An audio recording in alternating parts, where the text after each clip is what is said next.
Bir district में पहुंची है।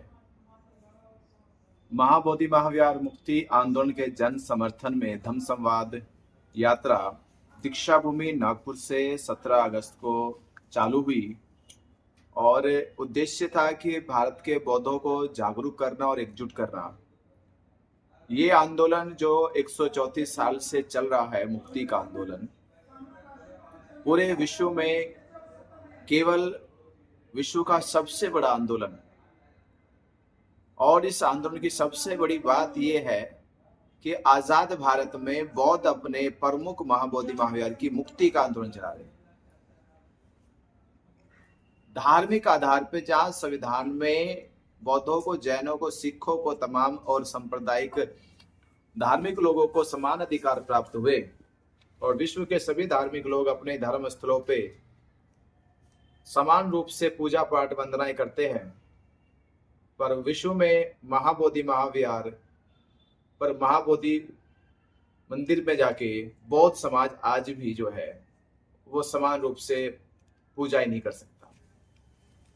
इसलिए नहीं कर सकता क्योंकि महाबोधि महाविहार के ऊपर बीटी एक्ट नाम का एक कानून बनाया गया 6 जुलाई 1949 में। उस कानून के तहत भारत के बौद्धों और विश्व के बौद्धों से समान अधिकार छीन लिए गए और वहां पे तथाकथित महंतों को वो संरक्षण दे दिया गया और तब से लेकर आज तक महंत जो है महाबोधि महाविहार पर कब्जा करके बैठे हुए हैं।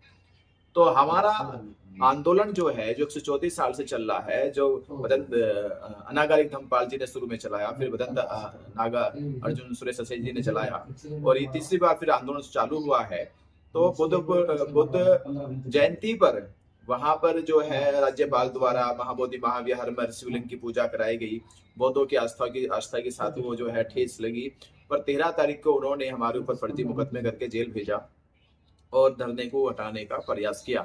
तो तब से हमने संकल्प लिया जेल से निकलने के बाद कि सरकार प्रशासन ने षड्यंत्र करके धरना हटाया है, पर हम देश में से आंदोलन हटने नहीं देंगे, पूरे देश में आंदोलन को मजबूती से खड़ा करेंगे। उसी का ये प्रयास है।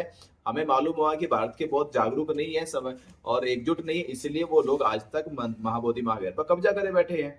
अगर हम भारत के बहुत जागरूक और एकजुट हो जाएंगे तो कोई मजाल नहीं, कोई हिम्मत नहीं कि वो महाबोधि महाविहार में बैठा रह जाए। तो हम चाहे फिर एक दिन में ही कानून बदलवा सकते हैं, दूसरा कानून बनवा सकते हैं, इतनी ताकत रखते हैं। तो ये ताकत कब दिखाई देगी? जब भारत की बहुत एकजुट हो जाएगी। तो एकजुट करने के लिए वो चेतना पैदा करनी पड़ेगी, वो उत्सुकता पैदा करनी पड़ेगी कि दुनिया में एक हम ही तो लोग हैं जिनका आज भी महाबोधि महाविहार कब्जे में है। तो हम लोग कब तक हाथ पे हाथ धरे बैठे रहेंगे? तो ये यात्रा जो है बौद्धों को जागरूक और एकजुट करने की और आज भीड़ में पहुंची है। बनते धम्मशील जी की अध्यक्षता में आज ये कार्यक्रम यहाँ पर आयोजित